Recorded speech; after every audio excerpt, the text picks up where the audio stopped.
The blood on her lip had barely dried when Catherine made the decision that would either save her life or end it. She pressed her back against the rough wooden wall of the bedroom, listening to her husband Richard's boots thunder across the porch below as he stumbled toward the outhouse, whiskey making his steps uneven. This was her moment, perhaps her only moment. 3 years of marriage had taught her that Richard Thornton's rage was a living thing, fed by liquor and nurtured by cruelty. And tonight it had nearly cost her everything. His fists had spoken the language she had come to know too well, and the mirror had shown her a face she barely recognized anymore, bruised and swollen, her green eyes haunted by fear. The Montana Territory stretched wild and unforgiving beyond the window of their homestead, 20 miles outside of Helena in the year 1876. Catherine had come here as a hopeful bride 3 years ago, barely 21 years old, believing Richard's promises of a good life, a loving home. She had learned the truth too late. He was a snake in gentleman's clothing, charming to the townspeople, monstrous behind closed doors. Her hands trembled as she gathered what little she could carry: a canvas bag, threadbare but sturdy, 2 dresses, both patched and worn, the small leather pouch containing $17 she had hidden over months, coins secreted away from the household money, a few cents at a time, a tin of matches, a wool shawl that had belonged to her mother. Her fingers lingered on the wedding ring, and then she yanked it off, leaving it on the bureau like a discarded shackle. The night was moonless, clouds covering the stars like a funeral shroud. Catherine slipped down the stairs, avoiding the 3rd step that creaked and the 7th that groaned.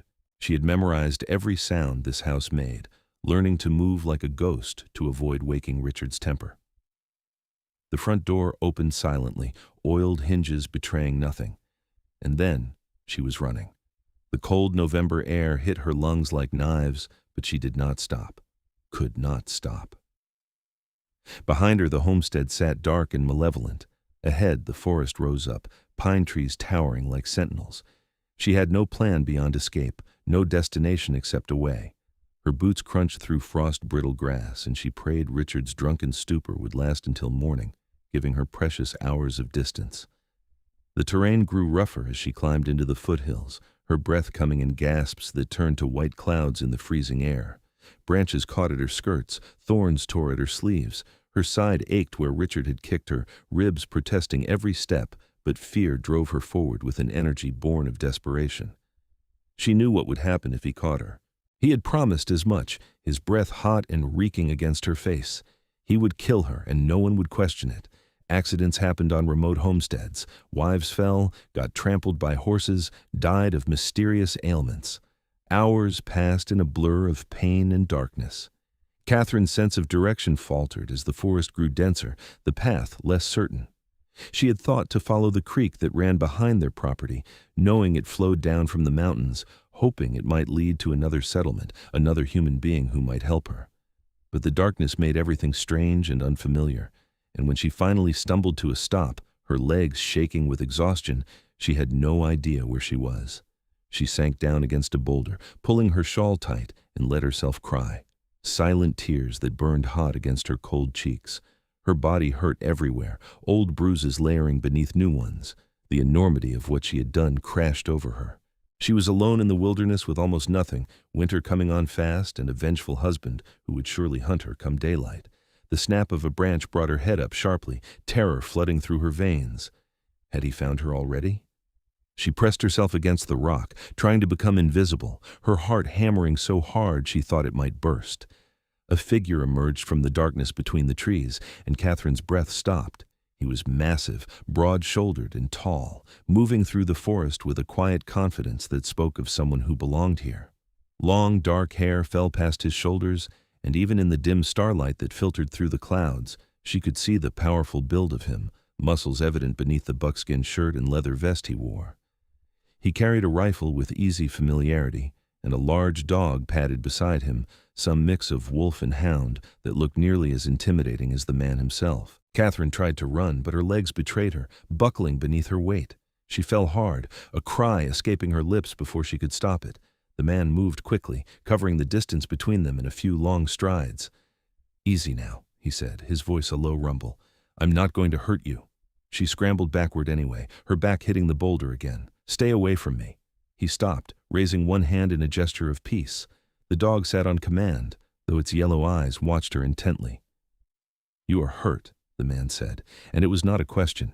His gaze took in her face, no doubt seeing the bruises even in the darkness. "And you are a long way from anywhere." "Please," Catherine whispered, hating how broken she sounded. "Please just let me go." "Go where?" he asked gently. "Do you know where you are?" She did not answer, and he nodded slowly, as if she had confirmed something. "My name is Jacob Brennan," he said.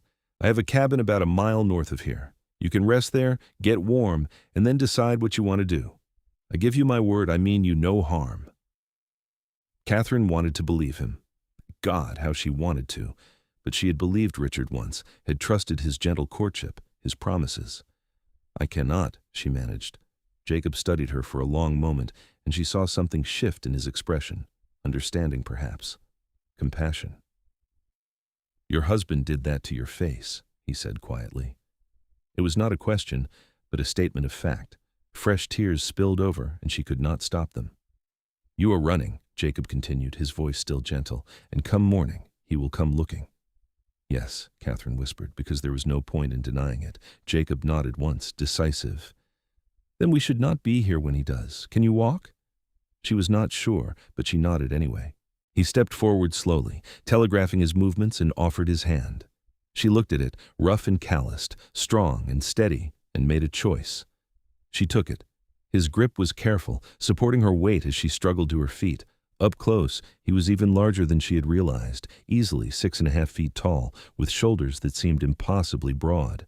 But his touch was gentle, and his eyes, she realized, were kind. A warm brown, like honey in sunlight. "This is Bear," he said, gesturing to the dog. "He looks mean, but he is friendly once he knows you." Bear wagged his tail slightly, as if in agreement. "I am Catherine," she said, because it seemed important to give him her name. "Catherine," Jacob repeated, and somehow it sounded different in his voice, softer. "Come on, let us get you somewhere safe." The walk to his cabin tested the last of Catherine's strength. Jacob moved slowly, matching his pace to hers, and when she stumbled, his hand was there to steady her. He did not ask questions, did not press her for details, and she was grateful for the silence. The cabin appeared suddenly, a solid structure tucked into a clearing, smoke rising from the chimney. It was larger than she had expected, well built with thick logs and a sturdy roof. A small barn stood nearby, and she could hear the soft sounds of animals inside.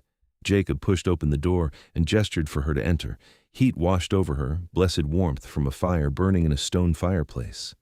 The interior was simple but clean. One large room with a sleeping area sectioned off by a curtain, a table and chairs, shelves lined with supplies and furs. Traps and tools hung on the walls, and everything spoke of a man who lived deliberately, carefully, making a life in the wilderness through skill and hard work. Sit," Jacob said, pulling a chair close to the fire. "I will make coffee." Catherine sank into the chair, her body finally beginning to understand that it was safe, at least for the moment. The heat from the fire made her skin prickle, and she realized how cold she had been, how close to the edge of her endurance. Jacob moved around the cabin with quiet efficiency, stoking the fire, hanging a pot of water to boil, cutting thick slices from a loaf of bread. Bear settled near Catherine's feet, a warm presence that was somehow comforting. "When did you last eat?" Jacob asked. Catherine tried to remember. "Yesterday. Breakfast, I think." He set the bread in front of her along with a jar of honey and a wedge of cheese. "Eat," he said simply. She had not realized how hungry she was until the food was in front of her. She ate slowly at first, then faster, her body crying out for sustenance. Jacob poured coffee, dark and strong, and wrapped her hands around the warm cup. "Thank you," she whispered. He nodded and settled into the chair across from her, giving her space. "You are safe here," he said. "I promise you that. He will not get past me." The certainty in his voice made her believe him, and something tight in her chest loosened slightly. "You do not know my husband," she said. "Richard is not a man who lets things go." "I know the type," Jacob replied, and there was something hard in his tone now. "Men who hurt women because it makes them feel powerful. I have no patience for such people." Catherine looked at him, really looked at him, taking in the strong line of his jaw, the weathered tan of his skin, the scars on his hands that spoke of hard work and harder living. "Why are you helping me?" Because you need help, he said, as if it were the simplest thing in the world, and because no one should have to run for their life in the dead of night.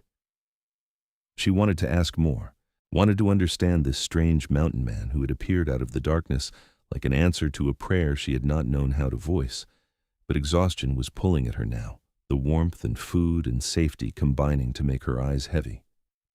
You should sleep, Jacob said gently. You can take the bed. I will keep watch. I cannot take your bed, Catherine protested weakly. You can and you will, he replied, a hint of amusement in his voice. I have slept in worse places than a chair by a fire. Go on. She was too tired to argue. The bed was simple, a mattress stuffed with pine needles and covered with thick furs and wool blankets. It smelled of cedar and wood smoke, clean and masculine. Catherine lay down fully clothed, pulling the blankets up to her chin, and was asleep almost before her head touched the pillow. She woke to daylight filtering through the cabin's small windows and the smell of frying bacon. For a moment, confusion reigned. This was not her bedroom in the homestead, not the place she had learned to wake with her heart already racing, listening for Richard's mood. Then memory flooded back, and she sat up quickly, her ribs protesting. Jacob stood at the stove, his back to her, cooking breakfast with the same quiet efficiency he seemed to bring to everything. Bear lay by the door, head on his paws, and thumped his tail when he saw her awake. "Morning," Jacob said without turning around. "How did you sleep?" "Better than I have in years," Catherine admitted, and realized it was true. Despite everything, despite the danger and uncertainty, she had slept deeply, dreamlessly. Good. He brought 2 plates to the table, laden with bacon, eggs, and fried potatoes. "Eat up. You need your strength." Catherine joined him at the table, suddenly self-conscious. In the daylight, she could see him more clearly, and he was even more striking than she had realized. Handsome in a rugged way, with a strong nose and full lips, laugh lines around his eyes, despite what looked to be only 30 years or so. His hair was clean and thick, tied back with a leather cord, and his hands as he ate were large and capable. "How long have you lived up here?" she asked. 5 years, Jacob replied. "I came west after the war. Tried settling in Helena for a while, but city life did not suit me. I am a trapper mostly, some hunting. I sell furs in town a few times a year, buy what supplies I cannot make or grow myself. It's a good life. Simple. You live alone?" "Just me and Bear," he said, reaching down to scratch the dog's ears. "I like the quiet. The mountains do not judge, do not demand anything except respect." Catherine understood that more than he knew. "It sounds peaceful." "It is." He paused, then met her eyes. "You do not have to tell me anything you do not want to, but I need to know what you plan to do. If your husband comes looking, and he will, I need to be prepared." The food turned to ashes in her mouth. "I do not know," she admitted. "I had not thought past getting away. I have a little money, but not enough to get far. I thought perhaps I could find work somewhere, make a new start, but I do not even know where I am." "You are in the Elkhorn Mountains, about 40 miles northwest of your homestead, if you came the way I think you did," Jacob said. "The nearest settlement is Rimini, a mining camp about 15 miles east. But if your husband is searching, that would be the first place he would look." Catherine's hands shook, and she set down her fork. "What should I do?" Jacob was quiet for a long moment, his expression thoughtful. "You could stay here," he said finally. "For as long as you need, you would be safe, I can make sure of that." "I cannot ask you to do that," Catherine protested. "You do not know me. I could bring terrible trouble to your door." "You are not asking. I am offering." His voice was firm, brooking no argument. "And I have dealt with trouble before.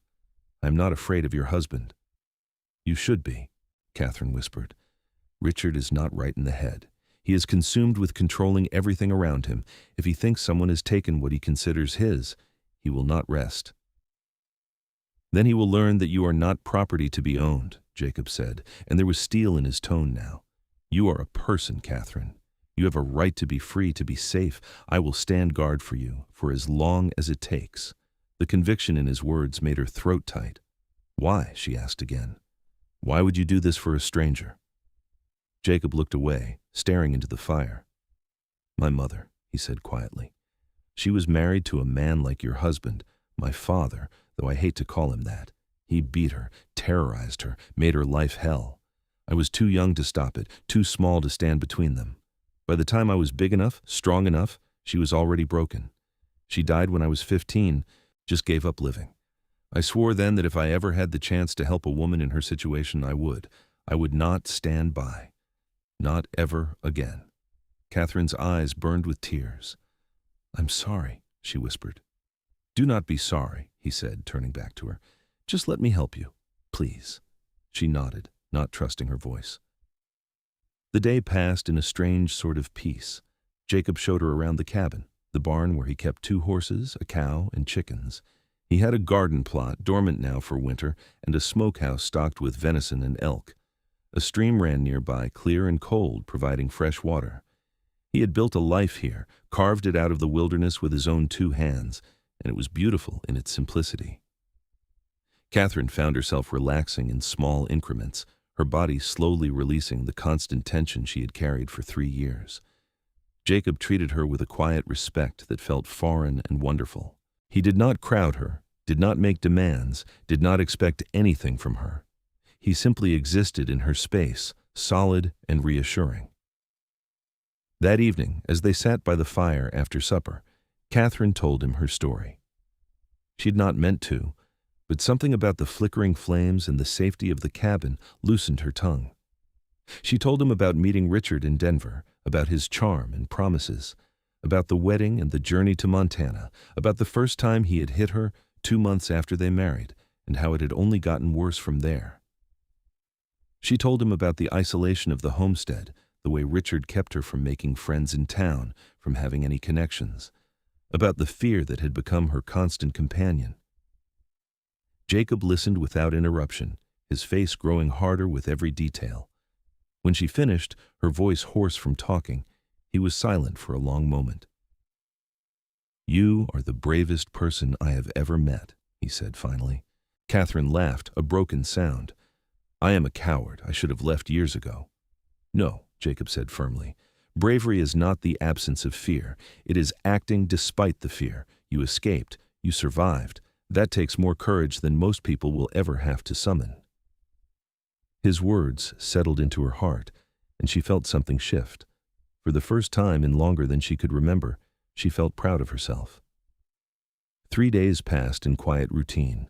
Jacob tended his traps, chopped wood, maintained the property.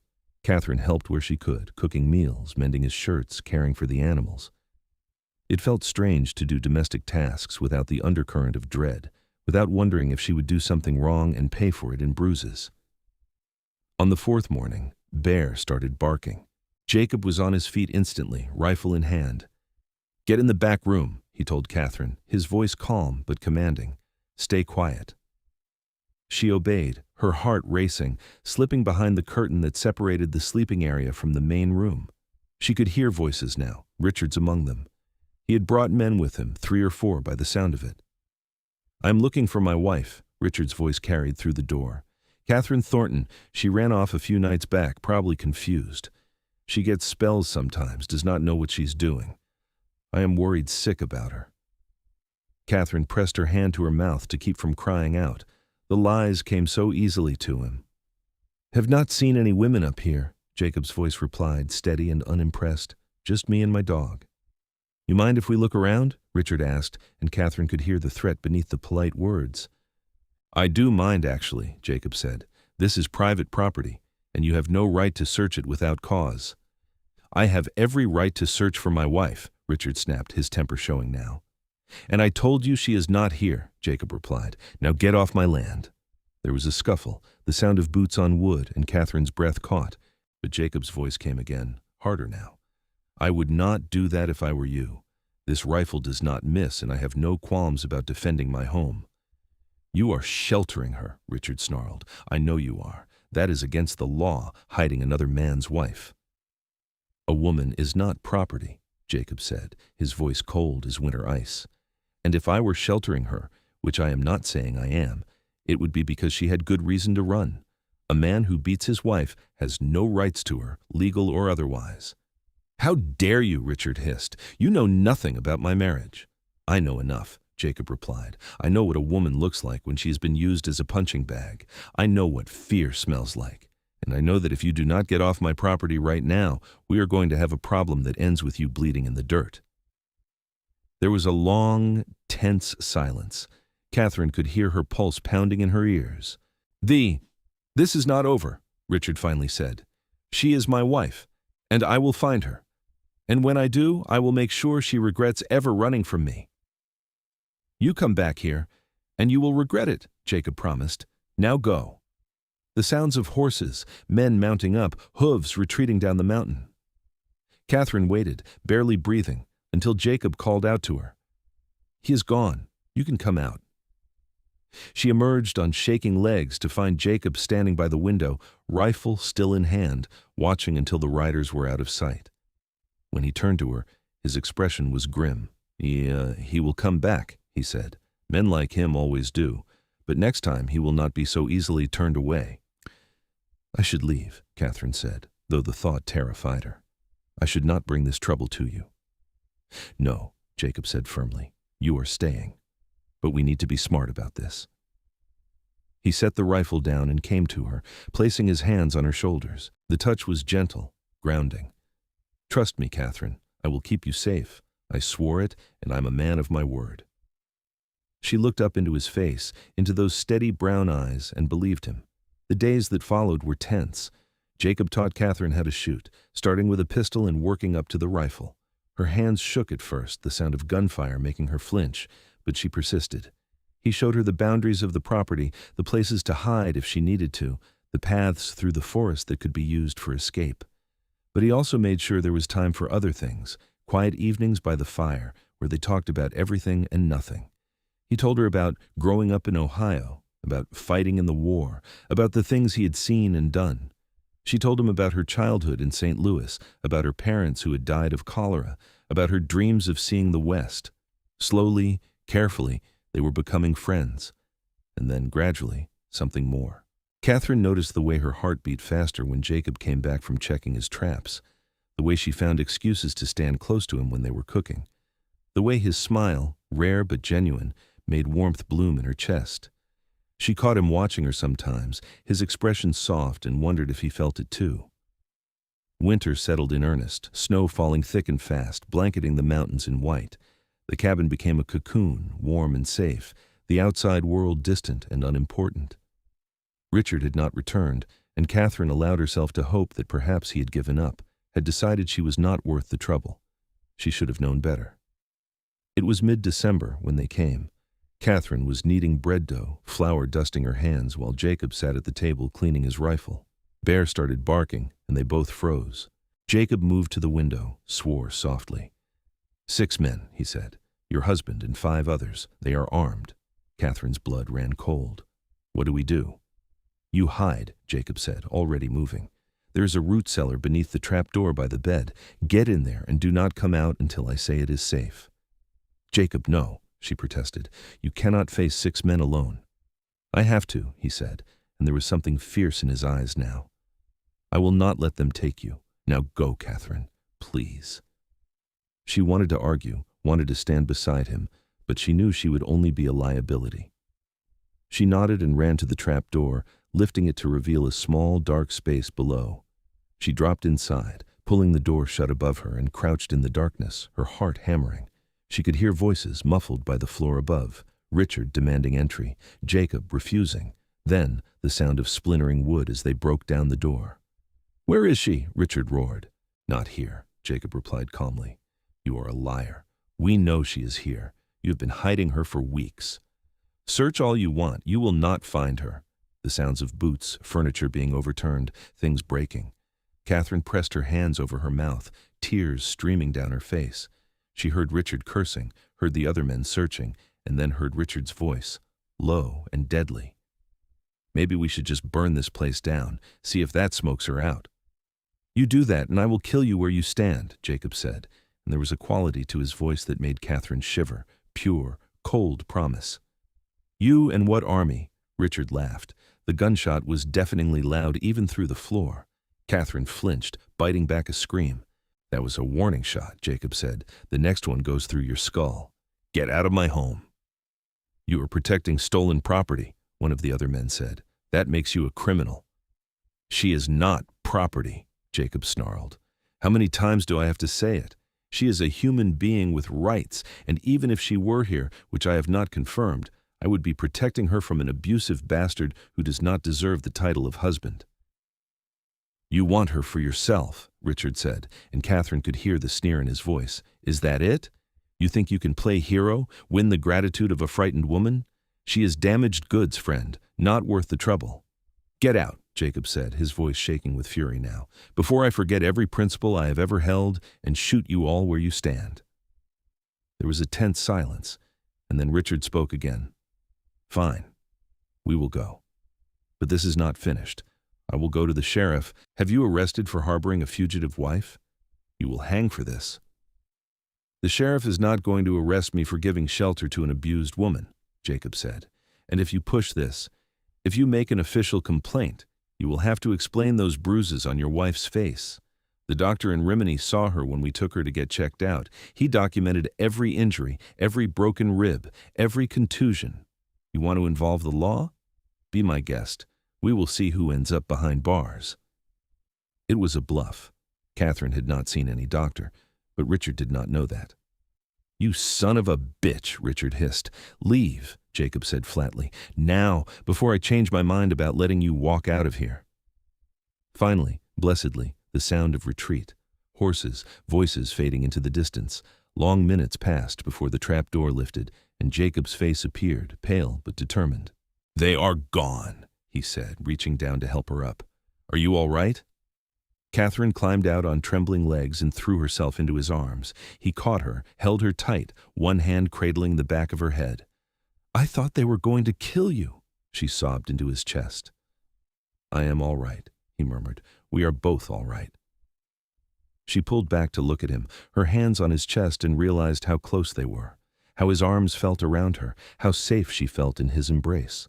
Their eyes met, and something electric passed between them. Catherine, Jacob breathed, and she saw it all there in his face. The fear he had felt, the desperation, the relief, and beneath it all, something deeper, something that made her heart soar. Jacob, she whispered back, and then she was kissing him. He stiffened for half a second, surprised, and then he was kissing her back, his hands gentle on her face, in her hair. It was nothing like kissing Richard had been. This was soft and sweet and full of a tenderness that made her want to cry. This was a kiss that asked, not demanded, that gave, not took. When they finally pulled apart, both breathing hard, Jacob rested his forehead against hers.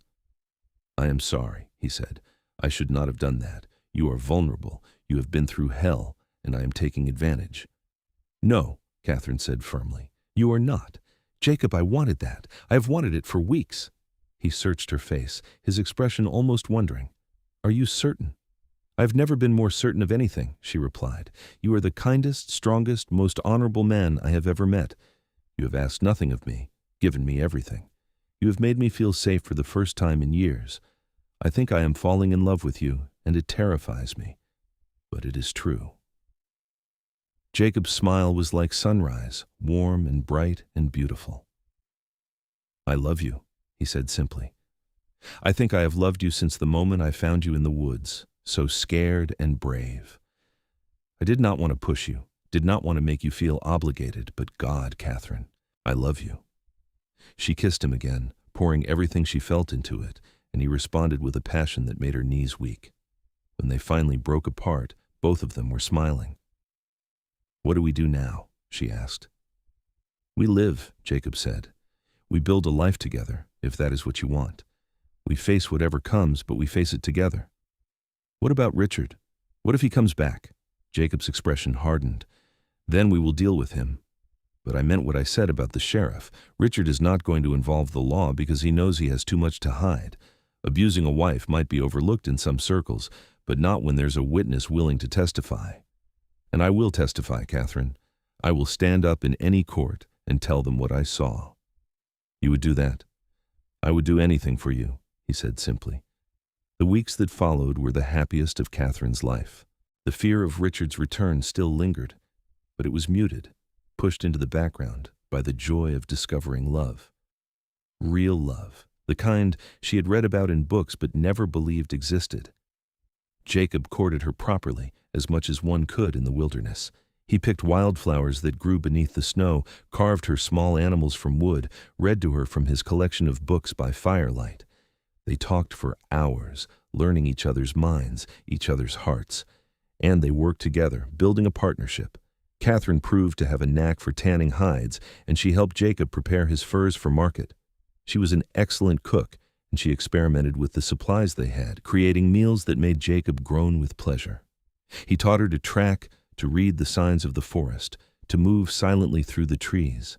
They fit together like pieces of a puzzle, complementing each other's strengths, supporting each other's weaknesses. Christmas came, and Jacob surprised her with a gift. A new dress, deep green wool that he had bought on his last trip to town before she arrived. "I saw it and thought of your eyes," he admitted, looking almost shy. Catherine had nothing to give him but herself, but when she told him that, he kissed her and said it was the best gift he had ever received. On New Year's Eve, as 1876 turned to 1877, they stood outside under a sky full of stars, and Jacob asked her to marry him. "I know we have not known each other long," he said, holding both her hands in his, "and I know you are still legally married to Richard, which complicates things. But I love you, Catherine. I want to spend the rest of my life with you, if you will have me. We can wait, do things properly, get your marriage annulled, or whatever needs to happen. But I wanted you to know my intentions. I want you as my wife, freely chosen, freely given." Catherine's answer was yes. Yes, 1,000 times yes. "I will marry you," she said, tears of joy streaming down her face. "Legal or not, in the eyes of God or just in our own hearts, I will be your wife, Jacob Brennan. I choose you. I will always choose you." He kissed her then, deep and thorough, and when he picked her up and carried her back to the cabin, she went willingly, eagerly. That night they became husband and wife in every way that mattered. Jacob was gentle with her, patient, taking his time to erase the memories of Richard's rough, selfish demands. He treated her body like something precious, worshipped her with his hands and mouth until she was crying out his name, lost in pleasure she had never known existed. Afterward, lying tangled together beneath the furs, Catherine felt whole for the first time in her life. "I love you," she whispered into the darkness. "I love you," Jacob replied, his arms tightening around her. "My Catherine, my wife." Winter deepened, and the world outside became a frozen wonderland. Inside the cabin, Catherine and Jacob built their life together, day by day, moment by moment. They settled into rhythms, into routines that felt like coming home, but the specter of Richard still haunted them. Catherine knew that eventually they would have to deal with the legal reality of her situation. She was still married in the eyes of the law, still technically Richard's wife, and until that changed, they would never be completely free. In late January, Jacob made a decision. "I am going to Helena," he announced one morning. "I'm going to find a lawyer, see what can be done about getting your marriage dissolved." "It is too dangerous," Catherine protested. "What if Richard is there? What if he has you arrested?" "It is a risk," Jacob admitted, "but it is one worth taking. We cannot live in limbo forever, love. We need to make this official, make you legally free." Catherine knew he was right, but she hated the thought of him going. "How long will you be gone?" "A week, maybe 2, he said. "I know it is a long time, but Helena is a 4-day ride in good weather, and I will need time to meet with a lawyer, file paperwork, whatever needs to happen." "I am coming with you," Catherine said. "No," Jacob said firmly. "It is too risky. If Richard sees you, if he causes a scene, it will complicate everything." "I do not want to be apart from you," she whispered. He pulled her close, kissed the top of her head. "I do not want to be apart from you either. But this is the smart thing to do, the safe thing. You stay here, keep the cabin warm, take care of the animals. I will come back to you. I promise." She wanted to argue more, but she knew it was futile. Jacob had made up his mind, and she trusted his judgment. He left on a clear, cold morning, kissing her goodbye so many times that they both laughed. Bear stayed behind to keep Catherine company, and she stood in the doorway watching until Jacob disappeared into the trees, her heart heavy but hopeful. The days without him were long and lonely. Catherine kept busy, maintaining the cabin, tending the animals, working on furs. But the nights were the hardest, sleeping alone in the bed that smelled of him, missing the warmth of his body beside hers. On the 6th day, she was in the barn feeding the chickens when Bear started barking. Her heart leaped. Jacob, home early. She ran outside, a smile on her face, and froze. Richard sat astride his horse, alone this time, a rifle across his saddle. He looked thinner than she remembered, harder, with a wild look in his eyes that terrified her. "Hello, wife," he said, his voice cold. Catherine backed toward the cabin, her mind racing. The rifle was inside, leaning by the door. If she could reach it, she might have a chance. "Stay right there," Richard ordered, raising his own rifle to point at her. "We're going to have a talk, you and I." "There is nothing to talk about," Catherine said, trying to keep her voice steady. "I left you, Richard. It is over." He laughed, a sharp, bitter sound. "It is over when I say it is over. You are my wife, Catherine, mine. You do not get to just run away." "I am not your property," she said, echoing Jacob's words. "Legally you are," Richard snapped, "and that mountain man of yours is not here to protect you now, is he? I have been watching, waiting, saw him leave, figured it was time for us to have a reckoning." Catherine's blood ran cold. "What do you want?" "I want you to come home," Richard said. "I want things to go back to the way they were. You belong to me, Catherine. I will make you remember that." "I will never go back to you," she said, and she meant it. She would rather die. Richard's face twisted with rage. "Then maybe I should just kill you right here. If I cannot have you, no one can." He raised the rifle, sighting down the barrel, and Catherine knew this was it. This was how she died. She thought of Jacob, hoped he would know how much she loved him, hoped he would not blame himself. The gunshot shattered the stillness, and Catherine flinched, waiting for the pain. It did not come. Richard toppled from his horse, blood blooming across his chest, eyes wide with shock. He hit the ground hard and did not move. Catherine spun around to see Jacob standing at the edge of the clearing, rifle in hand, his face a mask of cold fury. He had come back early, had come back to her, and he had saved her life. She ran to him and he caught her, holding her tight while she shook. "It is over," he murmured into her hair. "It is over, love. He will never hurt you again." Catherine clung to him, unable to speak, relief and shock and horror all warring inside her. Jacob held her for a long moment, then gently set her aside. "Stay here," he said, and walked over to where Richard lay. He checked for a pulse, then stood, his expression grim. "He is dead." "You killed him," Catherine whispered. "I did," Jacob said, "and I would do it again to protect you. But this is going to complicate things." He was right. The law might see it as murder, even if it was self-defense. Catherine's testimony might not be enough, especially given her status as Richard's wife. But when Jacob rode into Helena 2 days later to report what had happened, the sheriff was surprisingly understanding. Especially when Jacob presented the statement Catherine had written, detailing years of abuse. Especially when the doctor Jacob had mentioned, who did not actually exist, was replaced by 2 trappers who had seen Catherine's bruises when they had stopped by the cabin in December to trade. The sheriff ruled it self-defense, protection of another life. Richard Thornton was buried in an unmarked grave outside Helena, mourned by no one. Catherine was free. The legal process of declaring her a widow took time, but by spring it was done. She was Catherine Hartley again, her maiden name reclaimed, legally able to marry whomever she chose. On a bright May morning, with wildflowers blooming across the mountain meadows, she and Jacob stood before a circuit preacher who traveled through the territory. They spoke their vows, true and official this time, and the preacher pronounced them husband and wife. Catherine became Catherine Brennan, and it felt like the truest thing in the world. Their life together was everything she had dreamed of, and more. Jacob was a partner in every sense, treating her as an equal, valuing her opinions, her contributions. They worked side by side, building their homestead into something thriving. By the following winter, Catherine discovered she was pregnant. Jacob's joy was unbounded, his protectiveness intensifying to almost comical levels. He would not let her lift anything heavy, insisted she rest frequently, fussed over her like a mother hen. She loved every moment of it.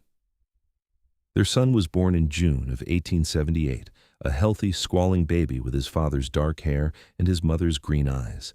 They named him Samuel after Jacob's brother who had died in the war. Jacob wept when he held his son for the first time. Big, strong mountain man, reduced to tears by the tiny bundle in his arms. "Thank you," he whispered to Catherine. "Thank you for giving me this, for giving me a family." "Thank you for saving me," she replied, "for giving me a life worth living." Samuel was a happy baby, content and curious, and Catherine marveled at the joy motherhood brought her. This was so different from the fear she had felt at the thought of bearing Richard's child, the dread that had filled her every time he had forced himself on her. This was chosen, wanted, celebrated. Jacob was a wonderful father, patient and loving, already planning for the future, for the life they would give their son. The years passed in a blur of happiness. They had 2 more children, a daughter named Rose, born in 1880, and another son, Thomas, born in 1882. The cabin expanded, new rooms added to accommodate their growing family. They built a larger barn, acquired more livestock, planted bigger gardens. Other settlers began moving into the area, drawn by the tales of rich mining prospects, and a small community formed. Catherine made friends among the other women, and Jacob became known as a man of integrity, someone whose word was gold. They thrived. On their 10th wedding anniversary, Jacob gave Catherine a gift. A beautiful mare, gentle and well-trained, perfect for riding. "So you can explore," he said, "so you never feel trapped again." Catherine cried, understanding the depth of the gesture. Jacob knew that part of her healing was knowing she could leave, could go anywhere she wanted. The fact that she chose to stay, chose him, chose their life together, meant everything. "I love you," she told him, for the 1,000th time, the 10,000th time. "I will never stop loving you." "And I will never stop protecting you," he replied, "guarding you, cherishing you." Their children grew strong and happy, raised with love and laughter, knowing nothing of the darkness that had preceded their existence. Samuel became a skilled tracker like his father. Rose had her mother's quick mind and kind heart, and Thomas was the adventurer, always seeking new horizons. Catherine sometimes thought about that night in the forest, when she had been running for her life, terrified and alone. She thought about how close she had come to dying, either from exposure or from Richard's fists. And she thought about the miracle of Jacob, appearing out of the darkness like an answer to a prayer. He had stood guard for her, protected her when she had nothing, loved her when she felt unlovable. He had given her a life beyond her wildest dreams. On quiet evenings, when the children were asleep and they sat together by the fire, Catherine would rest her head on Jacob's shoulder and feel the steady beat of his heart. This was home. This was love. This was everything. Years turned to decades. Their children grew and married, gave them grandchildren who filled the cabin with noise and laughter. Jacob's hair turned silver, and Catherine's face gained lines, but their love never dimmed. If anything, it grew stronger, deepened by shared experiences, by a life built together from nothing. On their 40th anniversary, surrounded by family, Jacob raised a toast. "To my bride," he said, his voice still strong despite his 70 years, "who had the courage to run and the wisdom to let herself be caught. You are the best thing that ever happened to me. Catherine Brennan." "To my mountain man," Catherine replied, her eyes shining, "who stood guard over my heart and never let it fall. I love you, Jacob. Today, tomorrow, always." Their family cheered, and in that moment, Catherine knew that her life had turned out exactly as it was meant to. The darkness of her past had led her to the light of her present, and she would not change a single moment of it, because every step, every hardship, every moment of fear had led her to Jacob, to love, to home, and that made it all worthwhile. The mountain wind whispered through the pines outside, carrying with it the scent of wildflowers and possibility. Inside, the fire burned warm and bright, casting light into every corner. There were no shadows here, no fear, no pain. Only love, only joy. Only the family they had built together against all odds in the wild heart of Montana. Catherine Brennan closed her eyes, content, and knew that she was exactly where she belonged. In Jacob's arms, surrounded by the life they had created, safe and cherished and free. Forever. The seasons continued their eternal dance around the Brennan homestead, each one bringing new gifts and new challenges. By the time Jacob turned 75, he moved a bit slower, his joints protesting the cold mornings, but his spirit remained undiminished. Catherine, at 72, still rose early to tend her garden, her hands weathered but steady. Samuel, now a man of 45, had built his own cabin just over the ridge with his wife Martha and their 4 children. He ran trap lines with his father, though increasingly Jacob left the harder treks to his son, content to work closer to home. Rose lived in Helena with her husband, a shopkeeper, visiting every few months with her 3 children. Thomas had become a scout for the army, eventually settling in Wyoming with his family, though he made the journey home for Christmas every year without fail. The cabin that had once sheltered 2 now served as the heart of a sprawling family, and Catherine often marveled at the legacy they had created. Where there had been only pain and fear in her first marriage, now there was only abundance and love. One autumn afternoon, as golden leaves drifted from the aspens and the air carried the sharp promise of winter, Jacob found Catherine sitting on the porch they had built years ago, a quilt wrapped around her shoulders. He settled beside her with a soft grunt, his body protesting the movement, and she automatically leaned into him. "What are you thinking about?" he asked, his voice rougher now with age, but still achingly familiar. "Everything," Catherine replied, watching the sun paint the mountains in shades of amber and gold. "How far we have come. How blessed we are." Jacob took her hand, his thumb tracing the pattern of veins beneath her papery skin. "Do you have any regrets?" "Not a single one," she said firmly. "Even the dark parts led me here, to you, to this life. I would not change anything." "Not even the scars?" He touched her face gently, where the faintest mark still remained from that last beating, 46 years ago. "Especially not the scars," Catherine said. "They remind me how strong I was, how strong I am. They are part of my story, part of what made me the woman you love." "I love every part of you," Jacob murmured, pressing a kiss to her temple. "Every single part." They sat in comfortable silence, watching the sun descend behind the western peaks. Bear had long since passed, as had 3 other dogs who had borne the same name, but the current Bear, a great-grandson of the original, dozed at their feet. "Jacob," Catherine said softly, "thank you." "For what, love?" "For everything. For seeing me that night in the woods, for taking me in, for standing guard over me when I had nothing to offer in return, for loving me so completely that you taught me how to love myself again." Jacob turned to face her, his brown eyes still warm despite the years. "You had everything to offer. Your courage, your kindness, your spirit. I am the one who should be thanking you. You gave me a purpose, a family, a reason to be more than just a man in the mountains. You gave me a life worth living." "We gave each other that," Catherine said, and kissed him softly. As winter settled over the mountains that year, Jacob caught a chill that turned into pneumonia. The doctor came from Helena, but they all knew the truth. At 75, having lived a hard life in an unforgiving land, Jacob's body was simply wearing out. Catherine never left his side. She sat by the bed holding his hand, telling him stories of their life together, of their children and grandchildren, of all the beautiful moments they had shared. Their family gathered, filling the cabin with quiet voices and shared memories. On a clear December night, with snow falling softly outside and his children surrounding him, Jacob drew Catherine close. "I love you," he whispered, his voice barely audible. "My brave, beautiful Catherine, thank you for choosing me." "Always," Catherine replied, tears streaming down her face. "I will always choose you, in this life and the next."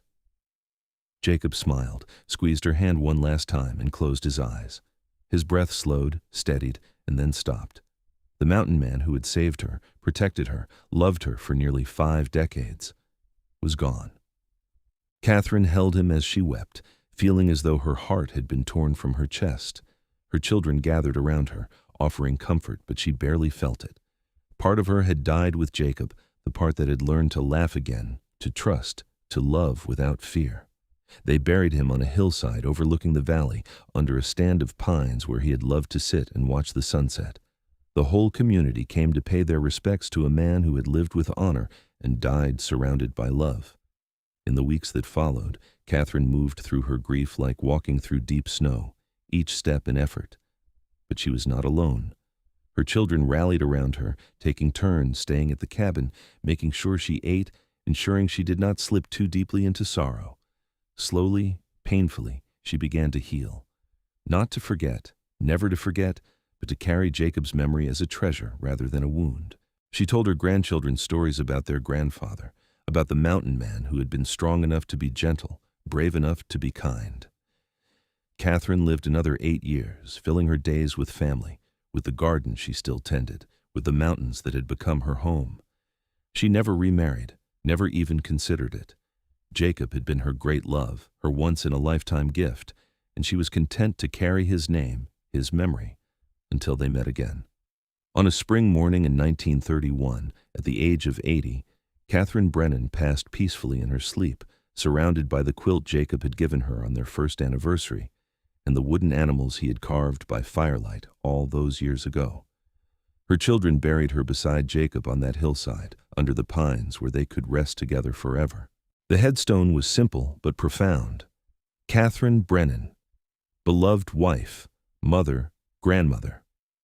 She was brave enough to run, wise enough to stay, 1851, 1931.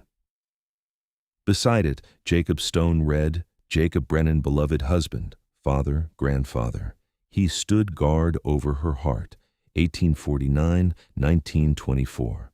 The Brennan homestead remained in the family for generations, passed down from parent to child, a testament to the love that had founded it. The cabin was expanded, modernized over the years, but the original structure remained, carefully preserved. Samuel's grandchildren would tell the story to their own children, how their great-great-grandmother had escaped an abusive husband in the dead of night, how she had fled into the wilderness with nothing but courage and desperation, how a mountain man had found her, protected her, and loved her with a devotion that became legendary in the family. The story became a touchstone, a reminder that love could heal the deepest wounds, that it was never too late to choose freedom, to choose yourself, to choose a better life. That sometimes salvation came in unexpected forms, from unexpected people, in the darkest moments.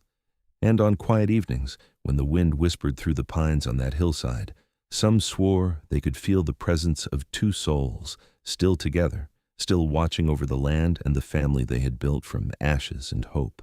Catherine and Jacob Brennan had lived, loved, and died in the wild heart of Montana, and their legacy endured. Not in monuments or wealth, but in the children and grandchildren and great-grandchildren who carried forward their values of courage, kindness, and unwavering love. The mountains stood eternal, witness to their story, guardian of their memory.